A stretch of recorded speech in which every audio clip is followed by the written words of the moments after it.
λευκή μαρμάρινη οικίωνες, επιβλητικές σκάλες και μια θέα που κόβει την ανάσα.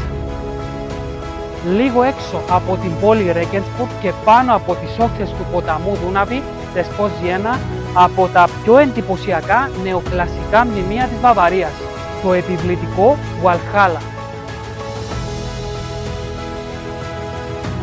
Το εντυπωσιακό αυτό μαρμάρινο οικοδόμημα είναι εμπνευσμένο από την αρχαία ελληνική αρχιτεκτονική, αφού θυμίζει τον Παρθενώνα στην αρχαία Αθήνα του 5ου αιώνα π.Χ. Αν και θυμίζει κάτι από αρχαία Ελλάδα, το Βαλχάλα σχεδιάστηκε το 19ο αιώνα με πρωτοβουλία του βασιλιά Λουδοβίκου του Πρώτου της Βαβαρίας ως ναός της δόξας και αποτελεί σημείο αναφοράς για την ιστορία και την κουλτούρα του γερμανικού έθνους.